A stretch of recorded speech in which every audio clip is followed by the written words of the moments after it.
एक बार फिर इंसानियत को शर्मसार कर देने वाला मामला निकलकर छत्तीसगढ़ से सामने आया है। छत्तीसगढ़ के महासमुंद जिले से ये पूरा मामला निकलकर सामने आया है। एक थाना क्षेत्र है, खल्लारी थाना क्षेत्र, जहां पर झारा गांव है। वहां की रहने वाली भारती टंडन, जिसने अपना 18वां जन्मदिन मनाया था और उसके बाद से वो लापता हो गई थी और उसका शव जो है वो 22 जून 2026 को गाँव वाले गाँव से कुछ दूर जो है नाले के पास रेती के अंदर दफन देखते हैं और उसके बाद इस मामले का खुलासा होता है। परिवार वालों के बीच में मातम है।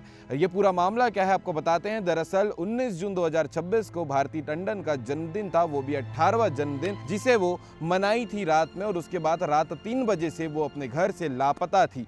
आशंका ये है कि भारती टंडन का जो है प्रेम प्रसंग भी किसी युवक के साथ में चल रहा था, तो हो सकता है वो रात में उससे मिलने के लिए गई हो और उसके बाद वो घर लौटी ही ना हो। इसी पूरे सिलसिले को देखते हुए पुलिस ने जो है इसके प्रेमी समेत 4 लोगों को गिरफ्तार किया है इस पूरे मामले में। और इसके साथ ही साथ क्योंकि जिस हालात में युवती का शव मिला है, इससे आशंका ये भी जताई जा रही है कि ये पूरा मामला हत्या और साथ में दुष्कर्म का हो सकता है, क्योंकि कपड़े जो हैं वो अव्यवस्थित तरीके से नजर आए हैं लोकेशन से कुछ दूर पर। ये पूरा मामला था महासमुंद जिले के खल्लारी थाना क्षेत्र में झारा गांव आता है। वहां का मामला एक 18 साल की युवती की लाश मिलती है, वो भी नाले के पास में दफन रेती के अंदर।